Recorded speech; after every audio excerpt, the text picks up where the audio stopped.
ناظرین اکرام، السلام علیکم ورحمۃ اللہ تعالی وبرکاتہ۔ آج ہم غسل کے چند ضروری مسائل آپ کے سامنے رکھیں گے، ان کو بغور ملاحظہ فرمائیں۔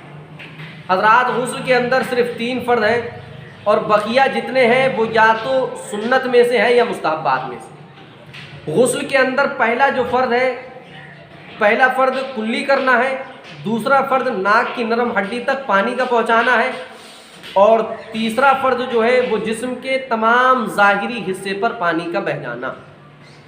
پہلا فرض کلی کرنا، تو کلی کس طرح سے کی جائے گی؟ تو عزیزان ملت اسلامیہ، کلی کرنے کا طریقہ یہ ہے کہ منہ کے ہر پرزے، ہر گوشے، یہاں تک کہ ہونٹ سے لے کے حلق کی جڑ تک پانی بہہ جائے۔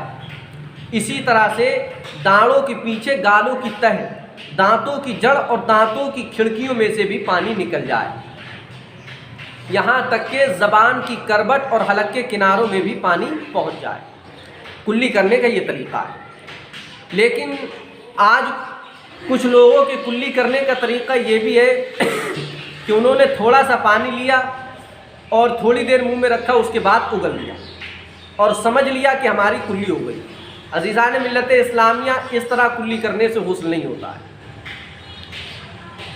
کلی کرنے میں خاص ایک اس چیز پر بھی غور دینا چاہیے، خاص توجہ اس پر بھی دینا چاہیے کہ اگر دانتوں کے اندر کوئی چیز پھنسی ہوئی ہے جس کی وجہ سے پانی اس جگہ نہیں پہنچ رہا ہے تو اس کا چھٹانا بھی ضروری ہے، جبکہ اس کے چھڑانے میں کوئی ضرر، کوئی نقصان نہ ہو۔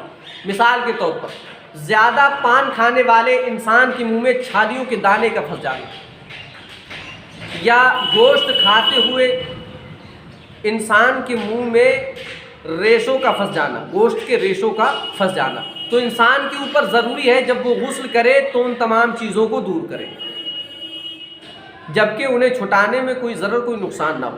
اگر چھڑاتے ہوئے کوئی ضرر، کوئی نقصان ہے، مثال کے طور پر کسی کا دانت ہل رہا ہے، جس نے اپنے دانت کو تار سے روکا ہے، یا اکھیڑے ہوئے دانت کو مسالے کے ذریعے جمایا گیا ہے، جس کی وجہ سے تار کے نیچے اور مسالے کے نیچے پانی نہیں جا رہا ہے، تو فقہاء اکرام نے اس کی اجازت دی ہے کہ یہ معاف ہے، اس کا غسل ہو جائے۔ اسی طرح سے عزیزان ملت اسلامیہ، غسل کے اندر جو دوسرا جو فرض ہے وہ ناک کے اندر پانی کا پہنچانا۔ ناک میں پانی کس طرح سے پہنچائے؟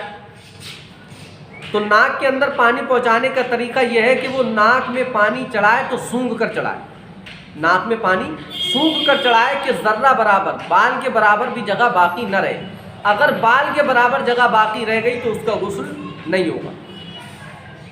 ناک میں اگر بال کے برابر بھی جگہ باقی رہ گئی تو اس کا غسل نہیں ہوگا۔ ناک کے اندر جو سوکھی ہوئی ریٹ ہے اس کا چھٹانا بھی آدمی کے اوپر فرض ہے۔ اسی طرح سے ناک کے اندر جتنے بال ہیں ہر ایک بال کا دھونا فرض ہے۔ اگر ناک کے اندر بال کے برابر بھی جگہ باقی رہ گئی تو انسان کا غسل نہیں ہوگا۔ تیسرا جو فرض ہے وہ تمام ظاہر بدن پر پانی کا بہہ جانا، یعنی سر کے بال سے لے کے تلووں تک۔ انسان کے جسم پر ذرہ برابر، بال کے برابر بھی وہ کوئی بھی جگہ باقی نہ رہے، انسان کے جسم پر بال کے برابر بھی کوئی جگہ باقی نہ رہے کہ جس پر کم سے کم 2 قطرے نہ بہہ جائیں۔ اگر ایسی جگہ باقی رہ گئی کہ جس پر کم سے کم 2 قطرے نہ بہے تو انسان کا غسل نہیں ہوگا۔ آج لوگوں کو ایسا بھی دیکھا گیا ہے کہ انہوں نے تھوڑا سا پانی سر پہ ڈالا اور اس کے بعد میں پورے جو ہے جسم پر ہاتھ پھرا لیا، سمجھ لیا کہ ہمارا غسل ہو گیا۔ غسل کرنے کا طریقہ یہ نہیں۔ عزیزان ملت اسلامیہ، جسم کے اندر کچھ جگہیں ایسی بھی ہیں کہ اگر ان پر خاص توجہ نہ کی جائے تو وہاں پانی پہنچانا بڑا مشکل ہوتا ہے۔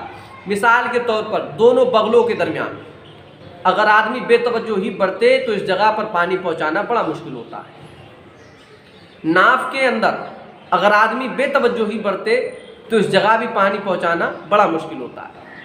قانون، اگر آدمی بے توجہی برتے تو اس جگہ بھی پانی پہنچانا بڑا مشکل ہوتا ہے۔ تو عزیزان ملت اسلامیہ، غسل میں کسی طرح کی بھی بے توجہی آدمی کو نہیں برتنا چاہیے، اس لیے کہ اگر ذرہ برابر بھی، بال کے برابر بھی اگر جگہ باقی رہ گئی تو آدمی کا غسل نہیں ہوگا۔ جب آدمی کا غسل نہیں تو اس کی نماز بھی نہیں، اس کی نماز بھی نہیں۔ قرآن کی کوئی آیت چاہے وہ دیکھ کر پڑھے یا زبانی پڑھے، جس پر غسل کرنا فرض ہے تو اسے قرآن پڑھنا بھی گناہ ہے، اسے قرآن پڑھنے کی بھی اجازت نہیں۔ مسجد کے اندر اگر داخل ہونا چاہے تو ناپاک آدمی مسجد کے اندر بھی داخل نہیں ہو سکتا۔